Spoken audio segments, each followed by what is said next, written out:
안녕하세요, 윈블맨입니다. 시즌 세 번째 메이저 대회 윈블던도 막을 내렸습니다. 남자분은 세계 1위 카를로스 알카라스, 여자분은 42위 마르케타 본드로소바가 우승을 차지했습니다. 두 선수 모두 생애 첫 윈블던 우승인데요. 특히 알카라스는 노박 조코비치의 윈블던 5연패, 통산 8번째 우승을 저지했습니다. 이번 대회는 이례적인 폭우와 유독 미끄러운 잔디 등으로 여러 잡음이 있었습니다. 특히 조코비치와 알카라스가 결승에서 맞붙으면서 새로운 논란이 떠올랐는데요. 바로 기합 혹은 괴성입니다. 논란은 조코비치와 시너의 4강전에서 나왔습니다. 2세트 초반 2대1로 앞선 조코비치는 회심의 백핸드를 쳤는데요. 공이 코트 반대편으로 넘어갔을 때쯤 조코비치가 뒤늦게 기합을 넣었고 시너는 간신히 공을 받았습니다. 그 순간 주심은 힌드런스, 즉 조코비치가 상대 선수의 플레이를 방해했다고 선언하며 포인트를 시너에게 부여했습니다. Listen to this.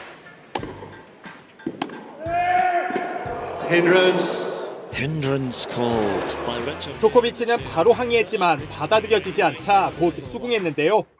대신 경기 후 기자회견에서 에둘러 판정을 비판했습니다.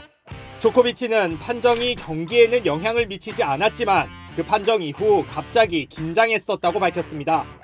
자신은 공을 칠 때 기합을 잘 넣지 않기 때문에 그런 판정을 받은 것도 처음이었다고 강조했습니다.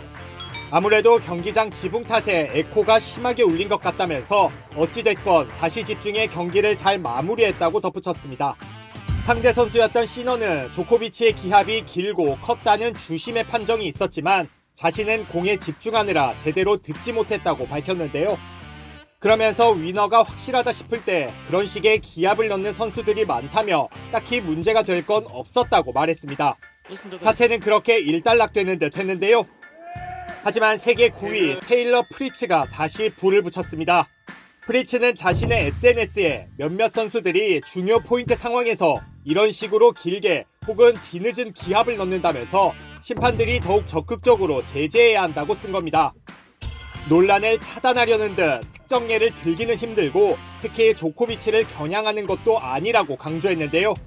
하지만 곧장 갑론을박이 벌어졌고 특히 조코비치뿐만 아니라 알카라스 팬들까지 참지 않았습니다. 조코비치 팬들은 프리치의 발언이 당황스럽다 못해 루저라며 맹비난했습니다.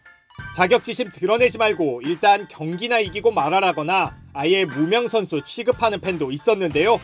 결승전을 앞두고 프리치의 발언이 나온 만큼 알카라스 팬들은 혹시 몇몇 선수들이라는 표현이 알카라스를 저격하는 거냐며 분통과 피해의식 그 어딘가를 드러냈습니다. 논란 프리츠는 알카라스의 경우 기합을 루틴처럼 넣는다며 자신은 뒤늦은 기합을 말했을 뿐 루틴을 저격한 게 아니라고 부랴부랴 해명하기도 했습니다. 테니스 팬들과 관계자들은 조코비치에게 내린 판정을 이해할 수 없다 혹은 당연하다로 부딪혔고 매번 기합을 넣는 알카라스, 루블레프, 부블릭 등은 왜 이런 판정을 받지 않느냐며 형평성 문제도 불거졌습니다. 특히 여자부의 사발렌카처럼 기합을 넘어 괴성을 지르는 선수들에 대한 강한 제재가 있어야 한다는 이야기도 다시 나왔습니다. 샤라포바와 윌리엄스 자매가 한창일 때 테니스에선 괴성 논란이 끊임없이 불거졌죠. 뒤늦게 기합을 넣어 상대 선수를 방해했다며 제재를 받은 조코비치. 여자 선수들과는 조금 결이 다르지만 이 판정, 더 나아가 선수들의 기합에 대해 여러분은 어떻게 생각하시나요?